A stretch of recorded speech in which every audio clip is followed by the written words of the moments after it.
Hi everyone, hope you're doing well from wherever you're watching this channel, depending on your time zone.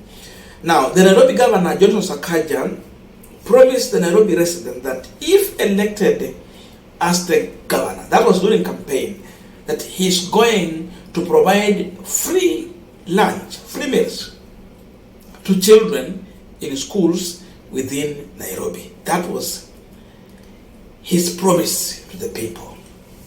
And indeed, yesterday, he delivered the promise. He was at Roysambu Primary School with the William Samoei Ruto, where they officially launched this Na County initiative. And this is what he said during that launch. Elated at the groundbreaking, our 10 central kitchen for our school feeding program. From the first day of third term this year, 250,000 children will have a hot meal every day at school. Lazima iwak. Thank you, President William Samoei Ruto, for directing the ministry to support and to our partners, Food for Education and Children Investment Fund Foundation, Watoi Wadish. That was Sakaja. But what caught the attention of Kenyans is the reaction of Sakaja to the kind of situation children in Nairobi have been subjected to.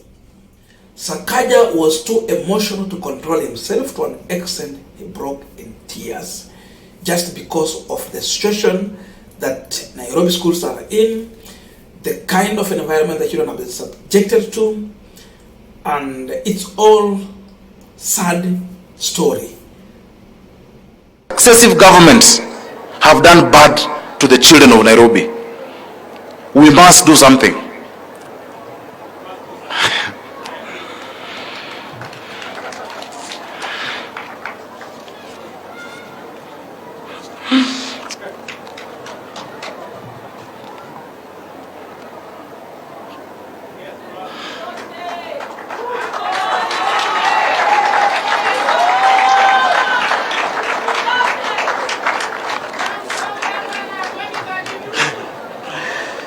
Your Excellency, sorry.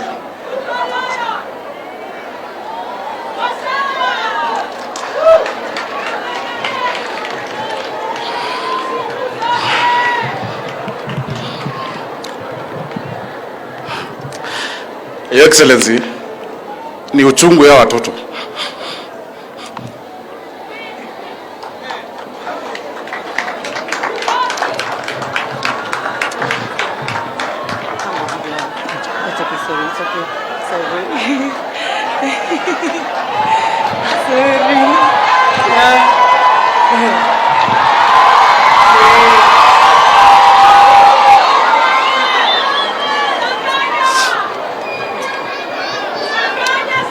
Thank you. Your Excellency. Your Excellency, this thing must work. There's no other. One question Kenyans would ask themselves, why would the Sakaja go to this extent of breaking in tears in front of William Ruto, in front of children in Nairobi? That is the big question on this pipeline, and we want to discuss it. Before we go deep into that, just a quick request. For those who are watching and you have not subscribed, please consider subscribing. To our returning subscribers, I must say thank you so much. And again, to all our viewers, please give this video a thumbs up. Thank you so much, and back to this discussion. Now, the truth is that the situation has been bad in Nairobi, but as of now, the situation is not good. It is worse. So the question would be, who has made it worse? From bad to worse. We don't have Uhuru. During Uhuru time, it was bad. What made Sakaja to get emotional, to break in tears, is because it is now getting worse. Nairobi has been left behind in terms of development. Now you're talking about children going to school without meals. So the only thing he can help is to provide meals.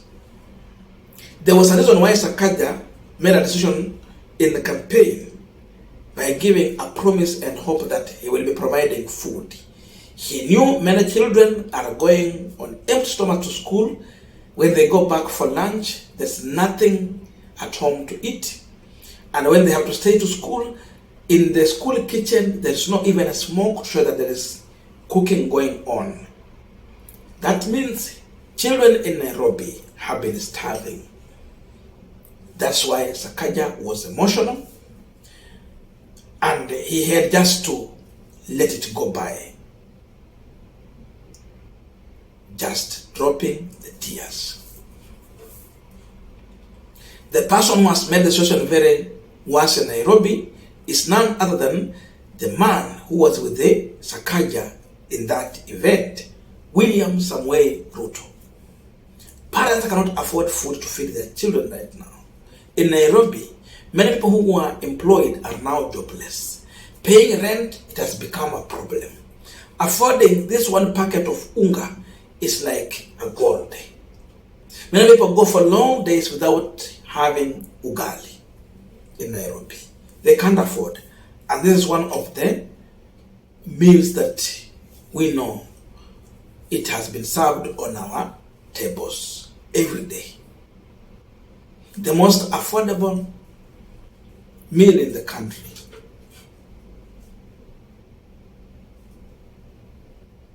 So Sakaja is indirectly telling William Ruto things are worse here. Kama Ruto anangojea Sakaja atumie njia nyingine ya kumwambia maneno. It was time for him to see. We cannot blame someone who is not in office. They are in office. Parents have lost job. That's why children cannot afford meals. He was launching this initiative in public schools. Enda uangalie na wazazi gani wanapeleka watoto wao kwa public school kule Nairobi mara nyingi. The poor people who are struggling with the mjengo. Some have been employed kwa kazi hizi za 10,010, na imagine Kenya kuna watu bado wanapata mshahara ya 10,010 hapa Kenya. So these are the people who have been affected. The sad story we have seen in the school, they are 10 months in office. And Ruto has made everything expensive, right from food. This message was for Ruto. The tears Sakaja was shedding was for Ruto, not for any other individual. The situation is worst. Ruto should get the point from Sakaja. At least Sakaja promised something and is delivering. That one is a plus. But what did Ruto promise Kenyans? Is it what he has been subjected Kenyans to? Sakaja is directly telling Ruto, you promised heaven, but we are seeing our children in hell. Nairobi has become hell. They can't afford food. Look at the kind of infrastructure they are in now. They can't land on empty stomach. Their parents can't afford. They have become jobless. Some were in kazi mtaani. Today, you removed kazi mtaani. The parents can't afford food to feed these children. That's why they are in that kind of situation. They can't afford. Kulikuwa na kazi kwa vijana, iko wapi? Those vijanas walikuwa na familia. Unaona wanafunzi wako pale, wao ni wa primary. So vijana walifutwa kazi. Niambie, wanaweza leaza jamii zao. How will you? Bibi yako atakula mawe, watoto wako atakula mawe. It's a big problem. So you are handling the issue of rent, you come to food. Zikienda shuleni, they can't perform. No one in Nairobi, schools are not performing well. Especially public schools. Watu wako njaa. So at least Sakaja is helping in one way. Imagine maybe this will be the only meal these children will be having in school. Wakienda nyumbani, there is nothing to eat. Uende tu lale with one meal. Because unga is unaffordable. Other basic commodities are unaffordable. Ruto want to raise taxes from 8% to 16%. Na sasa governor wa Nairobi analia. Machozi zimetoka. Niambie, wakati wataweka hizo taxes kwa 16%, Sakaja utafanya nini? Kaya hizo unalia na mambo, utafanya nini? Sad story. It's like Sakaja is no longer interested in coming down. He can't climb down. Anapanda juu, anapanda mti juu. Anapanda juu. So even after seeing the dilapidated situation of our children, the state in which schools are in, Ruto is not yet willing to come down with terms of the situation in this country. To understand, the state you see the children in is not that because the parents are willing them to be in that situation. It is because that the parents are unable to afford. Hakuna mzazi mwenye anaweza penda mtoto yake asumbuke ama akwe katika ile hali yenye tumeona watoto wakiwa ndani pale shuleni. This is just one example, there are many.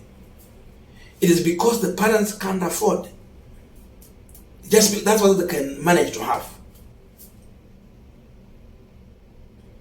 Saizi ukiona Kenya Kwanza vile wanasukuma mambo, zile taxes wanaeka, they are driving away investors from Kenya. Wamefukuza watu wa mafuta, saizi wanaenda Tanzania, wengine wanaenda kule, those other areas. They will not trade in Kenya here. Saizi ushuru wanaeka saizi. Mdavadi said in one of the clips that don't overtax, because that will be a sign of driving investors away. Ruto is doing that. So how do you expect hawa watoto wazazi wao wapate kazi so that they can feed them na wakuwe na affordable education? How? This Kenya Kwanza government is creating that kind of situation whereby wana Nairobi wengi wanategemea kuandikwa kazi. Hakuna shamba wanalima Nairobi. That's the truth. So wakati investor anaenda, mtu mwenye anaumia kabisa ni wale watu wako in those areas. Nairobi being number one affected. So the message here is to William Ruto. The situation was bad, you have made it worse. Na finance bill inakuja. We don't know itakuwa aje. Gachagua alikuwa anasema dilapidated. Now dilapidated is coming, the real one.